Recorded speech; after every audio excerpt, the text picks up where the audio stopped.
이사야 27장까지 읽었습니다. 오늘도 새벽을 깨우신 여러분들에게 하나님이 크고 놀라운 은혜로 채우시기를 원합니다. 요즘 은평구와 고양시에는 러브버그라고 하는 그 벌레가 얼마나 많이 돌아다니는지요. 여러분들 가정에는 창가에 그런 거 없나요? 우리 교회 주위에 얼마나 많은지 몰라. 어제 제가 산에 갔다 와서 그거 다 교회 주위를 쓰는데 한 40분 걸리더라고. 근데 집에 가서 또 씻고 이렇게 하고 와서 점심때쯤 보니까 그거 이상으로 또 더 많아졌어. 얼마나 많은지 몰라. 그래서 이제 F킬러 가지고 쭉 돌아다니면서 한번 쭉 뿌리고, 그랬는데도 산 놈이 더 많아. 죽은 놈보다도. 오늘 새벽에 나오면서 보니까 또 얼마나 많은지 몰라. 아무리 그래도 그놈들은 이제 다 없어져 버려요. 악인이 아무리 난리를 치고 그래도 다 하나님은 없애십니다. 푸틴이 그렇게 난리를 치고 우크라이나를 점령하려고 그래도 반란군이 일어나고 그러는 거 보세요. 이제 이게 하나님이 가만두시지 않습니다. 하나님의 관심은 하나님이 택한 하나님의 백성들, 이스라엘에게 있는 거예요. 그러나 하나님 백성다운 백성을 만드시려니까 훈련도 있고 연단도 있고 때로 힘들고 어려움이 있는 거예요. 그것은 마치 저 금광에서 금을 캐올 때에 금붙이를 캐오면은 찌꺼기와 불순물이 많으니까 그 용광로 속에 넣고 불순물을 처리하는 과정이에요. 금다운 금, 황금다운 황금, 보석다운 보석을 만들기 위함이지요. 우리가 하나님의 백성인데 세상 사람들과 같이 살면 안 되잖아요. 하나님만 사랑하고 하나님만 의지하고 하나님만 소망하며 살아야 되는데 재물 의지하고 자식 의지하고 하나님보다 더 좋고 사랑하는 것이 더 많으니까 그거는 안 돼. 그래서 아브라함과 같이 너 가장 좋은 것을 바쳐라. 가장 좋은 거 아브라함에게 가장 귀한 건 100세에 얻은 아들 이삭이니까 그걸 요구하시는 거예요. 그리고 그 테스트에 합격했을 때에 이제야 내가 나를 사랑하는 줄을 내가 아노라. 여기까지 훈련이. 그래서 아브라함의 마지막 시험이 바로 아들 이삭을 바치는 거였습니다. 아들 이삭은 일찍부터 순종하면서 그 길을 가니까 마지막 테스트가 일찍 이루어지잖아요. 그러니까 하나님이 100배로 막 채우시는 거예요. 그러니까 훈련도 일찍 받고 일찍 끝내야 돼. 마지막 시험도 일찍 통과하면은 그 다음에 가는 길이 너무 행복한 거죠. 그저 빼고 미꾸라지 새끼같이 그냥 자꾸 없어지고 말썽만 일으키고 그러다가는 언젠가는 한번 마지막 시험을 치러야 되는데 내 인생 후반기에 행복한 날이 그렇게 많지 않은 거예요. 그거는요. 내가 늘 주님과 곁길로만 갔으니까 함께 가야 되는데 나는 함께 간다고 하지만 늘 내가 삐딱한 길로만 가니까 그런 거잖아요. 하나님은 오늘도 우리에게 관심이 있어요. 우리에게 관심이 있다는 건 사랑하신다는 거예요. 사랑하는 자를 징계하시고 연단하시면서 고난을 통해서 귀중한 것을 깨우쳐 주시는 거예요. 욥기 23장 10절에 욥의 고백과 같이 욥이 뭐라고 고백해요? 나의 가는 길을 오직 그가 아시나니 그가 나를 단련하신 후에는 내가 순금같이 나오리라. 정금같이 나오리라. 욥은 그때 그것을 깨닫게 되는 겁니다. 이걸 깨닫는 시점이 행복한 거예요. 깨달음이 없으면 짐승과 같다 그랬어요. 그래서 하나님이 오늘도 깨달음이 있으시기를 바랍니다. 깨달음이 있어야 은혜가 오는 거예요. 23장 갑니다. 두로와 시돈에 관한 경고입니다. 얼마나 교만하게 무역이 잘 되고 잘 살다고 난리를 치는지 하나님은 가만두지 않고 경고하십니다. 너희들이 계속 그러면 멸망하리라. 두로에 관한 경고라. 다시스의 베드라 너희는 슬피 부르짖을지어다. 두로가 황무하여 집이 없고 들어갈 곳도 없으며 이 소식이 기띔 땅에서부터 그들에게 전파되었습니다. 이 아주 항구 중에서도 엄청난 무역을 하는 두로와 시돈인데 이제 너무 교만해서 황무하게 될 것이라고 말씀합니다. 9절 가겠습니다. 9절. 만군의 여호와께서 그것을 정하신 것이라. 모든 누리던 영화를 욕되게 하시며 세상의 모든 교만하던 자가 멸시를 받게 하려 하심이라. 교만한 자는 반드시 하나님이 낮추시기 위해서 징계를 하십니다. 사도행전 12장 23절에 헤롯이 하나님께 영광을 돌리지 아니하므로 하나님이 그를 쳐서 벌레가 먹혀 죽이니라. 전해 성경 충이 먹어 죽이니라 그래요. 헤롯이 하나님보다 더 높은 자리에서 자기 마음대로 좌지우지하고 있으니까 하나님은 그를 벌레가 먹여서 죽이시는 거예요. 교만한 자를 하나님 가만두시지 않습니다. 뭐 됐다고요? 자기 자리가 높다고요? 명예를 얻었다고요? 좀 잘 산다고요? 누가 하신 거예요? 하나님이 해주신 거예요. 다 하나님. 아무런 힘이 없어요. 우리는 하나님이 하나님의 영광을 위해서 살라고 그렇게 어떠한 위치나 어떠한 자격이나 어떠한 권한을 주었는데 그걸 모르는 거예요. 이걸 꼬라지를 알지 못한다 그래. 지 꼬라지를 알아야지. 이거 소크라테스는 아주 점잖은 말로 이렇게 말해요. 너 자신을 알라 그래. 자신을. 국어 선생님은 뭐라고 말할까? 그걸 갖다가 내 주제를 알라 그러지. 수학 선생은 뭐라 그럴까? 내 분수를 알아라 그러게. 지리 선생은 뭐라 그럴까? 내 위치를 알아라 그러겠죠. 철학 선생은 뭐라 그럴까? 내 꼬라지를 알아라 그러는 거예요. 예. 자기 자신을 모르면, 자기 꼬라지를 모르면요, 자기가 제일인 줄 알아. 제일. 교회 안에는 그런 사람 있을까요? 없을까요? 우리 동네는 없어. 자, 물 건너고 하면 그런 사람 많아. 내가 뭐 가졌으니, 뭐 됐으니, 어디 가서 뭘 배웠으니, 뭐가 했으니. 아이고, 하나님 웃기지 말라 그래. 내가 줘서 조금 하는 건데, 나를 위해서, 나의 영광을 위해서 해야지, 지나 드러내려고, 지나 어떻게 뭐 해보려고, 그러니까 하나님이 인정을 안 하죠.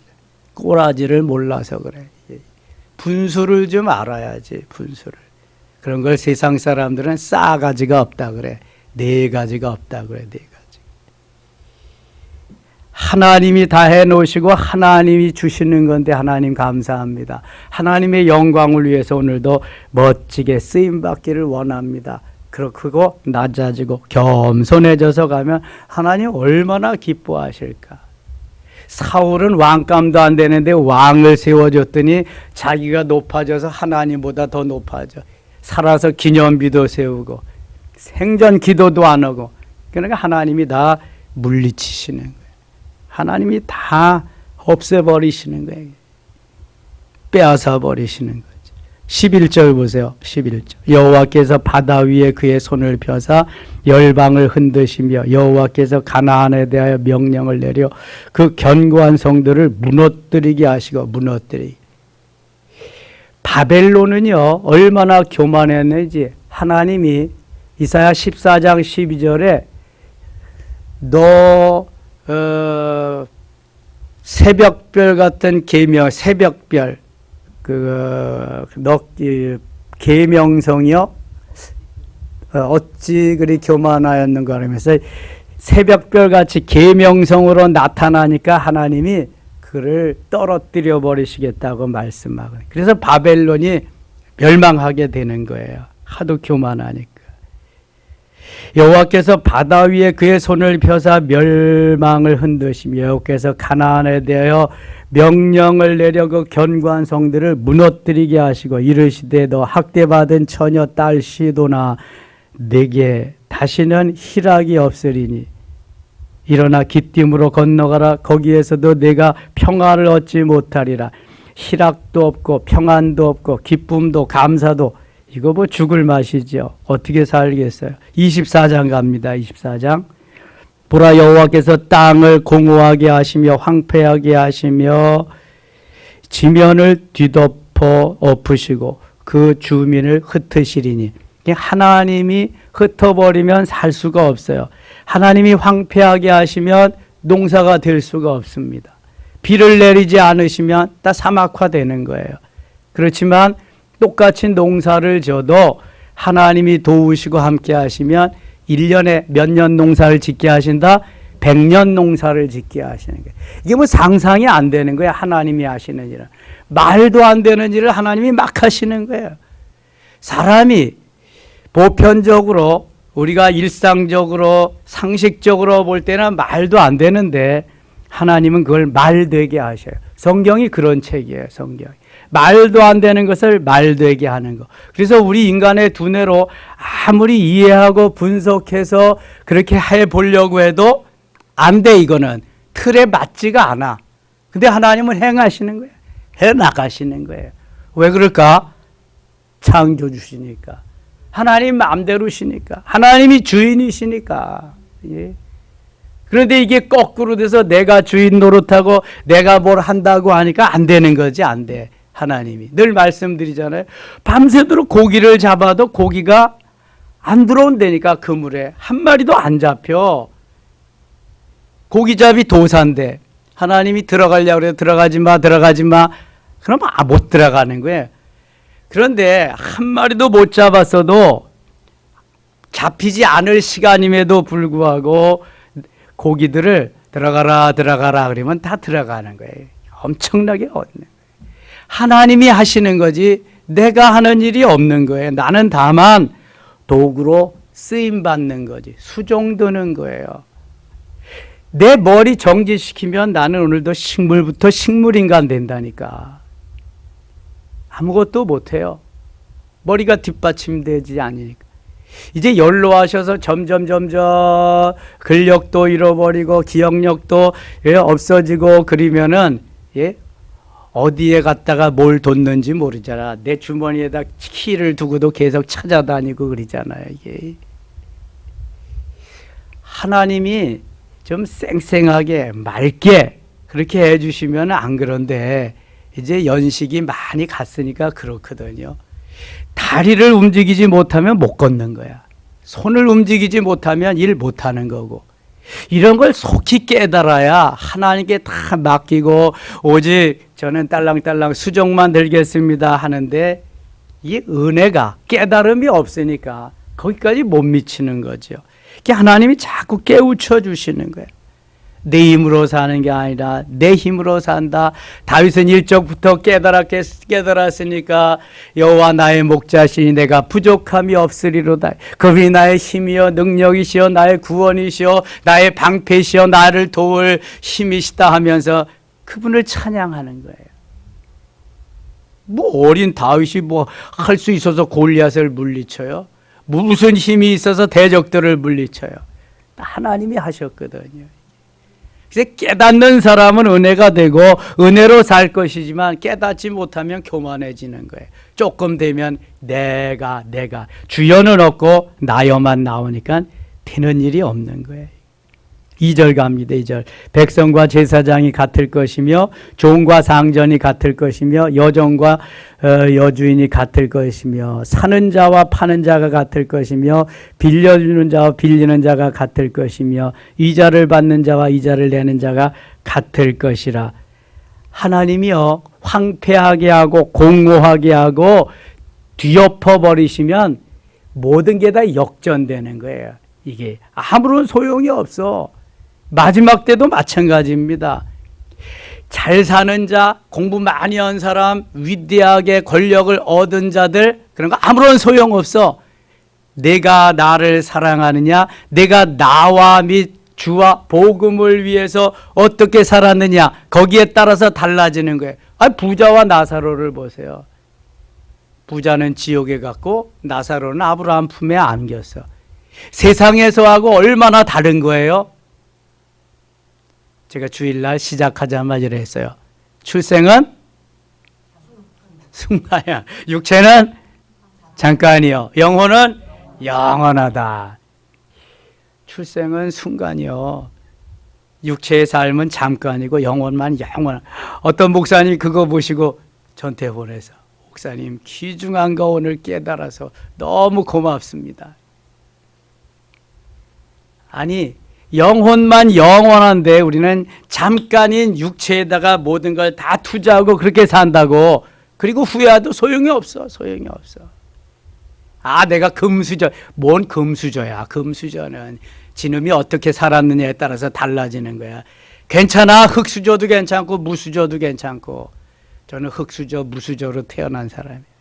그래도 여기까지 이렇게 살았어. 하나님이 도우시고 하나님이 기뻐하는 삶을 살아야지. 저 기뻐하고 저만 좋으면 하나님과 아무런 상관없어요. 보세요. 3절. 땅이 온전히 공허하게 되고 땅이 황무하게 되리라. 여호와께서 말. 땅도 이제 값어치가 없어. 땅을 수천 평 수만 평 사놨다 그래 보세요. 소용이 없어. 지난 월요일 날 하도 의정부 못 가봐서 그 사모님도 편찮으시고 갔더니 이제 점심 먹고 아들이 땅을 사줬대. 400평. 아들 몫으로 산대. 이 목사님은 이제 뭐 은퇴하고 뭐 사실 날이 이제 뭐 얼마나 되겠어. 백수까지 산다 그래도 뭐 얼마 되겠어. 산을 넘고 또 그냥 뭐 골짜기를 지나고 그러니까 갔는데 400평이 있더라고. 집이 한 채 있고 저기 맨 끝쪽으로 농막 농사 짓는 사람이 쉬는 거 100평 가운데에 20평을 건물이 있고 나머지 300평에다가 이제 농사를 짓네. 농사 짓는 게 얼마나 힘들어요. 그래서 농사 힘든데 무슨 농사냐고 사 먹으라고.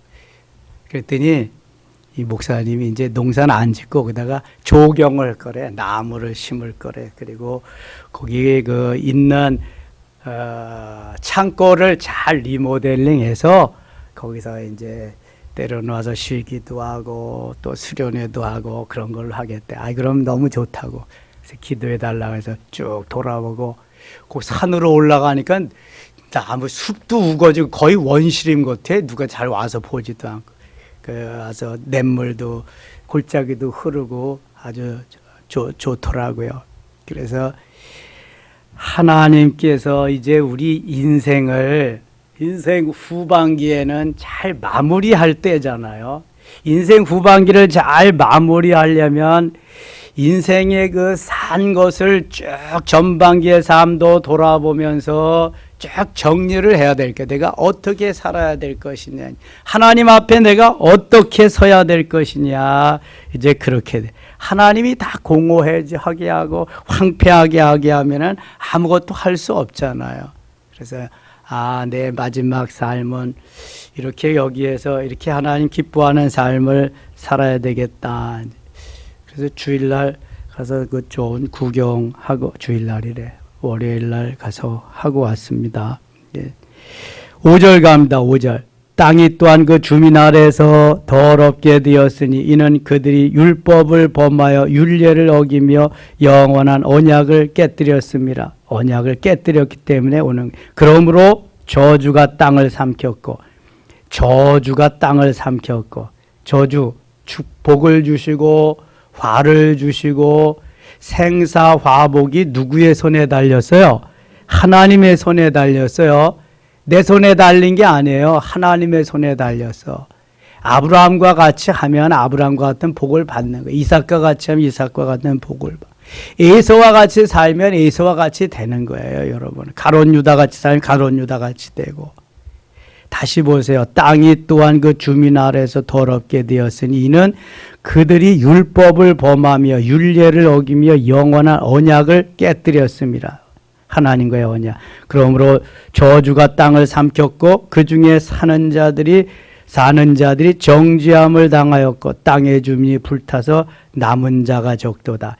이 남은 자를 통해 렘넌트 남은 자를 통해서 역사하시는데 이제 남은 자가 적어졌어요. 점점 시대가 어려워질수록 남은 자가 적게 됩니다.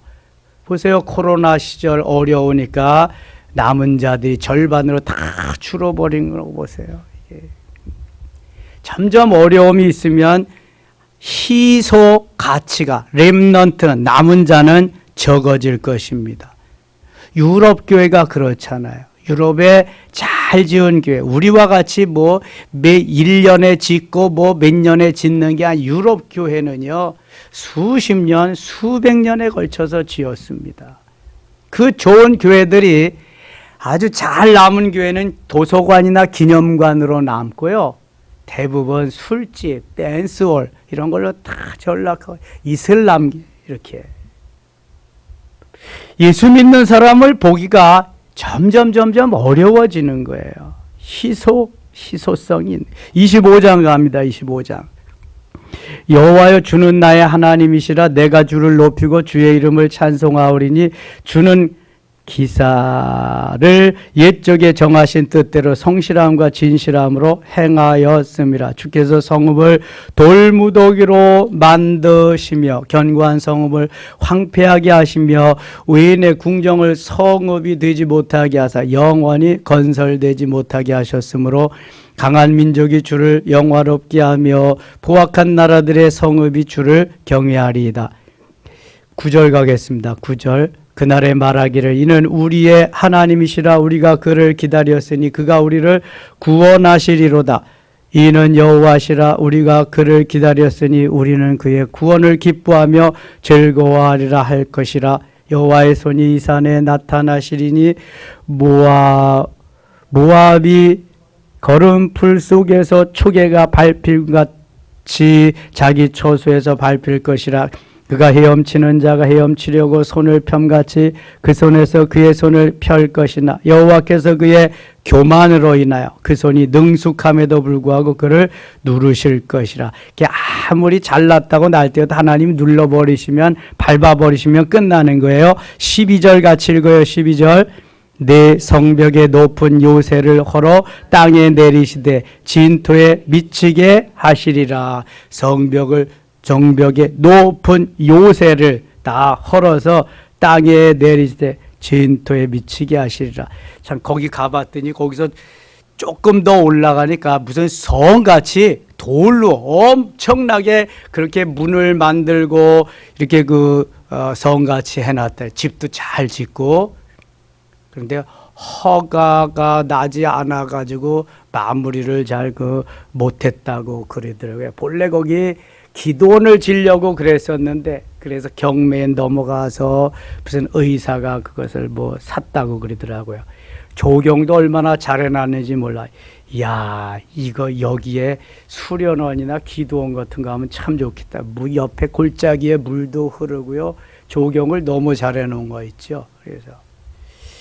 그러나 그거 높은 성벽이 있고 아무리 그래도 무슨 쓸모가 있겠어요.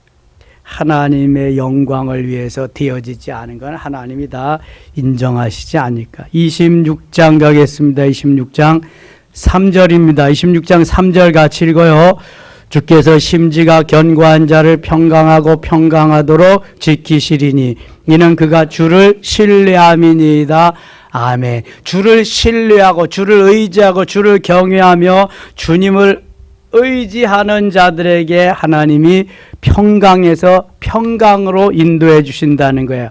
하나님이 하나님의 은혜를 주시는데 참 평안하게 하나님의 샬롬으로 이끌어 주신다는 거예요. 어떤 자에게? 주께서 심지가 견고한 자, 심지가 잘 박힌 자. 이 말은 다른 말로 뿌리가 견고한 자, 뿌리를 잘 박은 자를 의미하는 겁니다. 나무는 뿌리가 잘 밑으로 박혀야 돼요. 제가 매일 산에 가는데 산에 가면 쓰러진 나무들이 많습니다. 이제 또 태풍도 올 거잖아요. 태풍이 오고 그러면은 뿌리가 견고하지 아니한 나무들은 쉽게 뽑힙니다. 큰 나무들은 위에 가지가 많아서 더 빨리 넘어갑니다. 이게 주로 아카시아 나무. 아카시아 나무는 콩과 식물이기 때문에 뿌리가 주로 땅 가까운 그러한 곳에 있어요. 뿌리옥 박테리아가 있어서 자라긴 잘 자라는데 뿌리가 깊지 않기 때문에 제일 잘 쓰러집니다. 그 다음에 참나무, 상수리나무 이런 것들이 주로 쓰러지는데 뿌리가 깊지 않으면은 환란이 있을 때, 태풍이 불고 그럴 때 뽑혀집니다. 가로수가 많이 뽑혀지잖아요. 가로수들이 뿌리를 많이 그렇게 내리지 못했기 때문에 그런 것 같아요. 용비어천가에 보면은 뿌리 깊은 나무 바람에 아니멜세 이렇게 말하죠. 용비어천가 누가 지은 거예요? 세종이. 뿌리 깊은 나무 바람에 아니멜세. 그러니까 뿌리가 깊어야 바람에 넘어가지 않는다는 거야. 자, 이것은 우리 그리스도인들이 말씀의 뿌리가 좀 깊이 내려야 된다는 거예요. 하나님을 사랑하는 그 사랑함이 좀 깊이 박혀야 된다는 거예요. 바람에 요동치는 갈대와 같이 이리 비틀 저리 비틀 하면은 뿌리가 견고하지 않으면은 열매, 수확을 얻을 수가 없어요. 이게 뿌리가 견고해서 진액을 뿌리에서 계속 빨아 올려가지고 나무가 튼튼해야 열매도 맺는데 결실을 할 수가 없어요. 결실을. 그래서 뿌리를 잘 내리셔야 돼. 뿌리를 내려서 든든하게 있으면은요, 기둥감이 됩니다. 기둥. 오래 든든히 서 있으면. 기둥감이 되면은 큰 나무가 되잖아요. 그러면 숲을 이루는데 그들이 거의 주도적인 역할을 합니다. 교회에서도 기둥감이 있는 거예요. 기둥. 튼튼하게 뿌리를 잘 받고 있어야지. 그렇지 아니하면 왔다리 갔다리 하면서 이게 흔들리는 갈대와 같이 나뭇잎과 같이 이렇게 되면서 이런 사람이 평강이 없다는 거예요. 주께서 심지가 견고한 자를 평강하고 평강하도록 지키시리라. 뿌리가 깊지 않고 심지가 굳지 아니하면 평강이 없다는 거예요. 반대로 항상 생각을 해봐야잖아요. 이는 그가 주를 신뢰함이니이다. 뿌리가 견고하지 못하면 주를 신뢰하지 못함이니이다. 이렇게 되는 거예요. 너희는 여호와를 영원히 신뢰하라. 주 여호와는 영원한 반석이십니다. 반석, 흔들림 없는 반석 위에 세워진 그러한 하나님의 자녀가 되어야지 흔들리지 않는다는 거예요. 5절 같이 읽어요. 5절. 높은 데에 거주하는 자를 낮추시며 소순성을 헐어 땅에 엎으시되 진토에 미치게 하셨도다. 아멘. 높은 데에 거주하는 자. 교만한 거죠. 높은 데에 거주하는 자. 창세기 11장에 바벨탑 사건이 나옵니다. 바벨탑 사건은 범죄한 아담과 하와의 후손들이 하나님보다 더 높아지고자 하는 마음을 가졌기 때문에 바벨탑을 쌓는 거예요. 나도 하나님과 같이 될 수 있다 그래서 하와가 선악을 알게 한 나무의 과실을 따먹었잖아요. 마귀의 유혹에 의해서. 그리고 그들이 또 하나님과 같이 높아지고자 하는 마음을 가지고 바벨탑을 쌓는데 하나님이 언어를 흐트러 놓으심으로 바벨탑이 성립이 되지 않습니다. 쌓지를 못하게 돼요. 하나님은 높은 데 거하기를 원하는 자를 낮추십니다. 소순성을 헐어 엎으십니다. 하나님만이 높임을 받으시고 하나님만이 영광을 받으셔야 되는데 그 자리에 내가 있기를 원한다. 그러니까 하나님이 멸망시키는, 쥐도새도 모르게 없애버리시는 거예요. 헤롯이 벌레가 먹어서 죽게 하시고요. 교만한 자들을 다 끌어내리시는 거죠.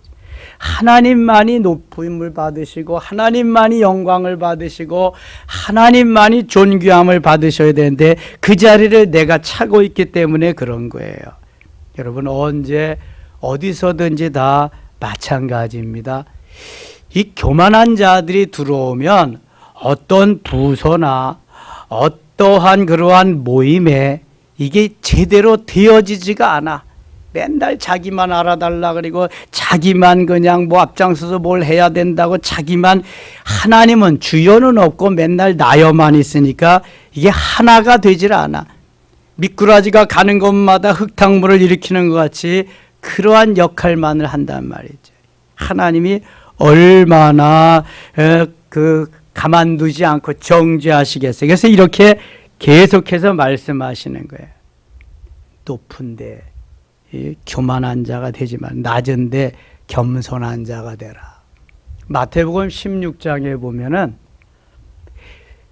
베드로가 다른 사람 못하는 신앙 고백을 합니다. 주는 그리스도시요 살아계신 하나님의 아들이신다. 예수님 너무너무 기뻐하시죠. 바요나 시모나 내가 복이 있도다 내게 알게 하니는 혈육이 아니요 하늘에 계신 하나님께서 알게 하신 것이다. 내가 이 반석 위에 교회를 세우리니 음부가 침노하지 못할 것이다. 내가 땅에서 무엇이든지 매면 하늘에서도 매일 것이요 하늘에서 무엇이든지 풀면 하늘에서도 풀리리라 하면서 하나님이 엄청나게 베드로를 축복하시고, 베드로는 가뜩이나 우쭐대는 성격에 그냥 뭐 하늘 높은 줄 모르고 올라가, 너무 좋은 거죠. 이거는 모두가 대답을 못하는 그러한 때에 대답했겠다. 예수님이 칭찬해 주셨겠다. 이건 뭐 그냥 엄청난 대박이지 뭐 그냥 그날. 근데 주님이 베드로 가시다가 이렇게 내가 이제 십자가에 못 박힐 거다.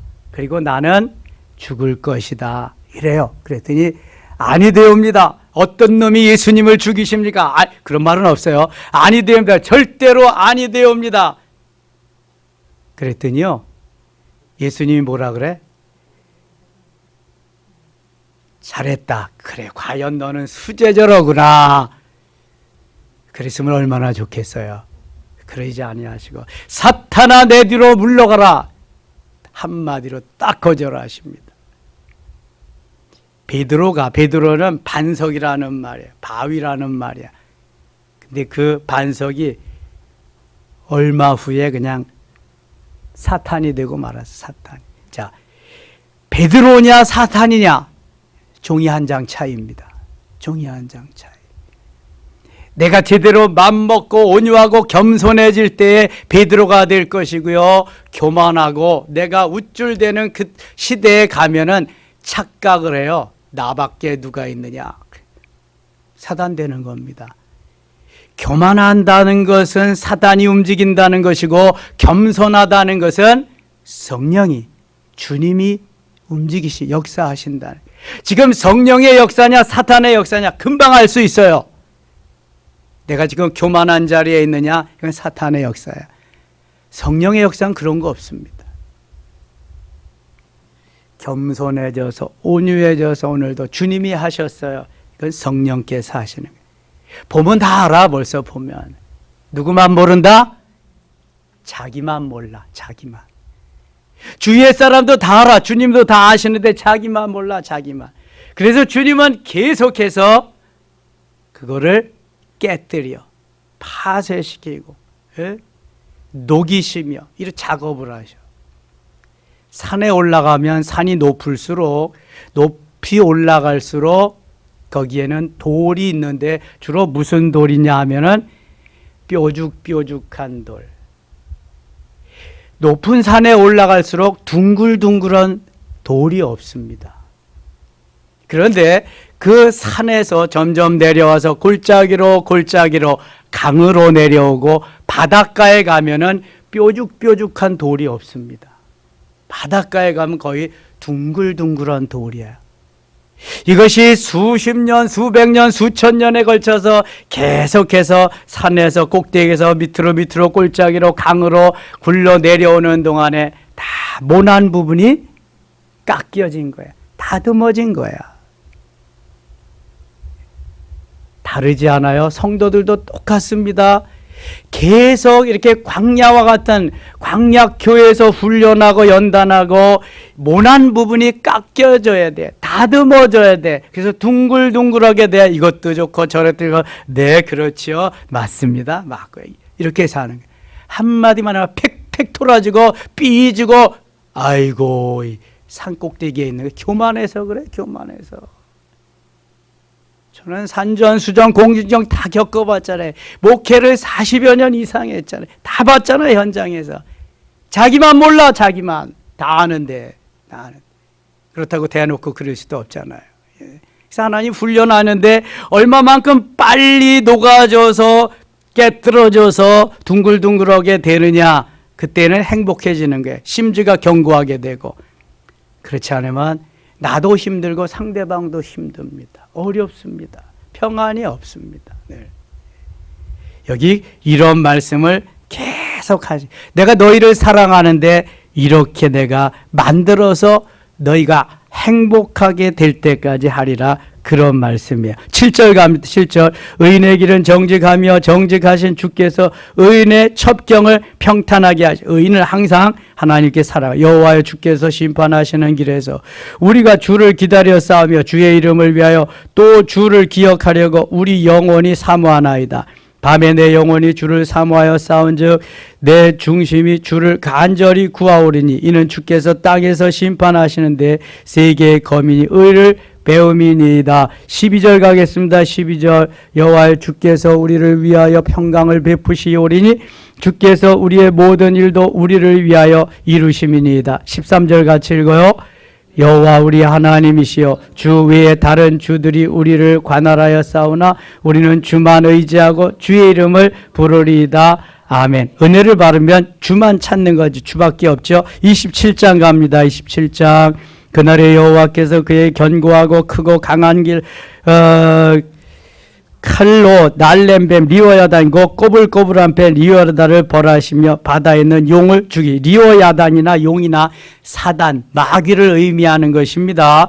이제 요한계시록에도 똑같이 가서 나타나고 있습니다. 10절 갑니다. 10절. 대저 견고한 성읍을 적막하고 거처가 황무하여 버린 바다 광야와 같은 즉 송아지가 거기에서 먹고 거기에 누우며 그 나무가지를 먹어 없이 하리라. 가지가 마르면 꺾이나 하니 여인들이 와서 그것을 불살을 것이라. 백성이 지각이 없으므로 그들을 지으시니가 불쌍히 여기지 아니하시며 그들을 조송하시니가 은혜를 베풀지 아니하시라. 교만한 자는 이제 버림받게 된다는 얘기죠. 13절 읽고 마칠게요. 13절. 그날에 큰 나팔을 불리니 아수르 땅에서 멸망하는 자들과 애굽 땅으로 쫓겨나는 자들이 돌아와 예루살렘 성산에서 여호와께 예배하리라. 아멘. 회복하게 하는 것도 하나님이 하시리라. 오늘도 하나님이 우리에게 같은 시간을 주셨습니다. 평강에서 평강으로 이르는 뿌리 깊은 심지가 견고한 그러한 성도로 자리매김하며 은혜로운 승리한 날 되시기를 바랍니다. 하나님 아버지 은혜를 감사합니다. 심지가 견고하게 하시고 뿌리가 깊게 하시며 하나님이 인정하시는 하나님의 축복 속에 살아가는 우리 모두 되게 하소서. 이 시간 기도할 때 응답하시고 안수할 때 하나님 문제가 해결되며 질병이 치료되는 역사가 있게 하여 주시옵소서. 예수님의 이름으로 기도드리옵나이다. 아멘.